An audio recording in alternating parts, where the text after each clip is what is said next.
Excellent. Thank you so much, Anna. Really appreciate the update. And I think we're now going to hear some of the SOT work that has been supported by CDC as well will now be presented, I believe.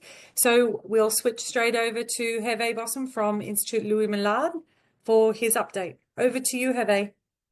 Thank you, Tessa. Thanks also to you guys at PacMOSSI for the invitation to participate to the PacMOSSI annual meeting virtually.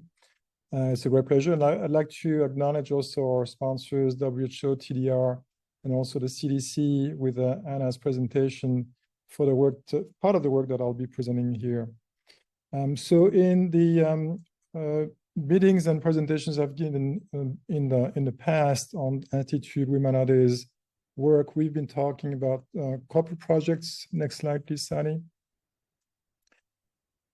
First of all, we've pioneered on or worked with the Wolbachia approach as a suppression tool for the Aedes polynesiensis mosquito populations. And this was pioneered back in 2015 in partnership with a private island, the Brando Hotel. And I'm going to focus today on some of the work that we're doing as a PacSIT regional program, which Anna spoke about. And this is a program, as Anna mentioned, that is covering several pilot study sites, two in French Polynesia and one in the Cook Islands.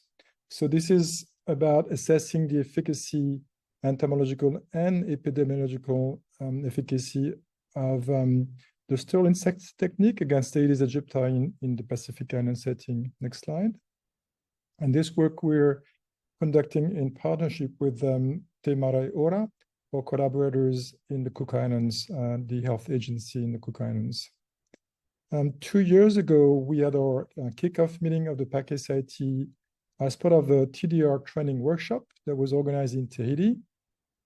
And I mentioned this because we published recently several of the organizers, like Florence Fouquet from TDR and Anna Drexler, whom you've just heard,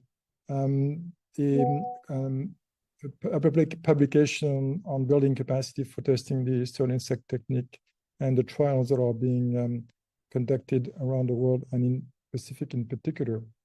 Our consortium for the PacSIT was one of 4 groups that were selected as research consortium by the IAEA and TDR as part of their call, the international call that was launched back in the States back 2018.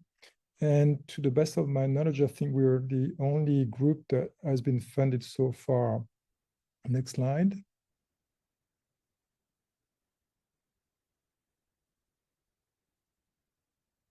So part of the publication will give you, if you're interested, the phased conditional approach. One step back, please, Sally.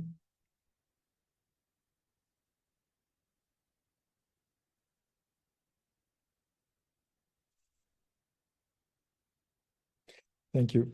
The phase conditional approach to the stone insect technique program of development, and the PacSIT program essentially is in the phase 3, phase 4 type pre-operational, operational phase, if you like, with aspects and study endpoints touching about entomological endpoints, epidemiological endpoints, and also the operational feasibility and acceptability and cost effectiveness of such a program. Next slide. So if you want more information, you can we can go back to this publication. This year, we've just recently, April 24th, launched the first PacSIT pilot study on the private island of Tetiaroa. And you can see our partners, private partners from the Brando Hotel here, and the members of the Tetiaroa Society. It's an NGO working on Tetiaroa that have been essential to this work as well. Next slide. Regarding the Tahiti SIT pilot, all right, next slide. This is just to depict the release. All right, so the Tahiti SIT pilot, we have been through a lot of preparation for the whole SIT protocol, from the mosquito rearing, mass rearing, the sterilization, as well as the packaging and compacting and chilling of mosquitoes for transport, as well as their release. We, as you well know, as you understand, this is an AP survey, so it has been taking a lot of time since we have to go through the French Polynesia Ethics Committee approval, the WHO Ethics Committee approval, and also the French National Human Ethics Committee, which is still pending, but getting there. In the process of developing the protocol for this epidemiological survey, we had to increase the number of participants to the survey from 600 to 920 participants. This resulted from a power calculation that we did, and we really benefited from the recommendations from the VCAG, the WHO Vector Control Advisory Group, which has really helped us in streamlining our approach and our survey for the EPI assessment. So this EPI survey will help us understand look at the longitudinal evolution of community practices over a period of 18 months before, during, and after the intervention, the disease transmission monitoring, dengue, Zika, and other arboviruses, as well as the exposure to mosquito bites. Anna mentioned the use of biomarkers to assess as a seroprevalence study, the exposure to mosquito bites in the population. And also this will allow us to measure the risk, the vector risk, before, during, and after the intervention. Next slide. With regards to the Aitutaki intervention in the Cook Islands, the dossier is for the research permit, and the ethical review is in preparation. It will take place later on this year or early next year. Next slide. Just briefly, as a reminder, the PacSAT approach is an integrated approach to mosquito control. It revolves around the combination of community participation, like the Cook Island Tutaka approach, with the removal of larval containers around human houses. And next slide. In addition to this, the release of sterile male mosquitoes, SIT, which will mate with the females in the location where there is infestation and allow them to become sterile, and then this will have an impact on the population size and lead to its suppression. Next slide.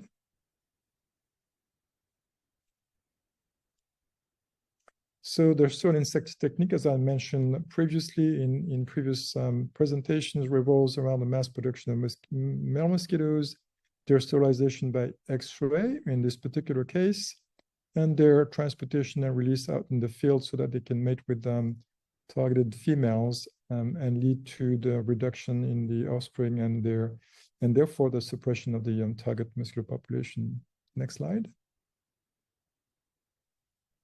And I thought that for this particular presentation, I would give you essentially a quick tour of our factory at Tahiti. This is an aerial view of our facility. It's located 25 minutes from the airport on the west coast of Tahiti in Paia. There's only a few such facilities around the world today. Singapore, China, the US, one in Europe and Spain, but a handful of them are operating today. So we're very fortunate, next slide, to have such a facility available for us in the region. So just a few slides that will depict what's inside this large factory. This is 6,500 square feet, 600 square meters worth of a production facility, this factory. Next slide, Sally.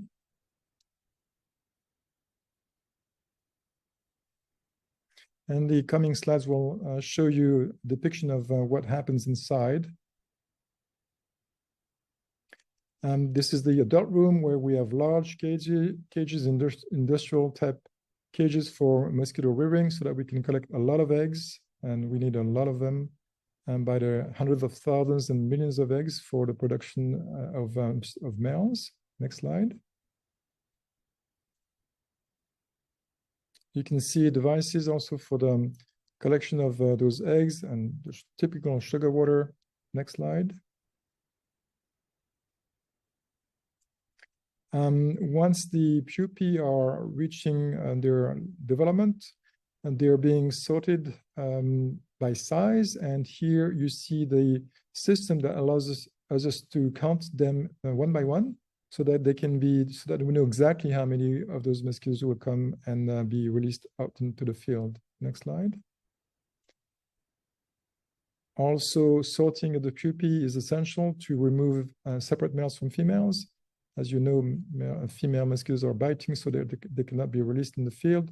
And so we have acquired an automated system that allows us to separate those males from females at the pupal stage very efficiently. Next slide. So that's one of the key illustrations of the sterile insect technique. This is the sterilization phase. The adult mosquitoes are allowed to emerge. They are then chilled and compacted into small pill boxes. The boxes are placed into an X-ray irradiator, and a few minutes later, they come out still chilled, but sterile. And so they can be transported as is, compacted and chilled all the way to their location for release. Next slide is a video of those males being transferred into their recovery tubes before release. And I hope that it will work. Next slide, you should see the video start. So Karine in Techaroa is going to transfer those adult males, still males, into a small tube, and you can see them. They're still in torpor, they're still chilled, and a couple hours later, they'll be ready for release. It just takes an hour or two for them to recover from the transportation in a chilled environment. Next slide.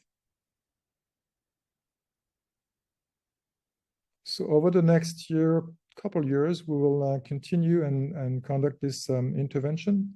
Actually, the survey for the AP survey will be conducted for 18 months in Tahiti and also in the Cook Islands. So we will continue to keep you updated on this. I just wanted to finish this presentation by mentioning two new programs that are starting in Tahiti, in French Polynesia. One is focused on the island of Wahine. This is mostly about the monitoring of mosquitoes and understanding the environmental factors that are allowing them to be present or absent in the abundance that happens accordingly. And stop extinction is about Culex mosquitoes, which is the causative agent for the transmission of avian malaria to an endemic bird species on the verge of extinction in the Marquesas. And there's other islands under consideration, but I'm not going to talk more about this due to the lack of time. So I'm going to give the floor back, and I'll say thank you for your attention. And next slide, Sally.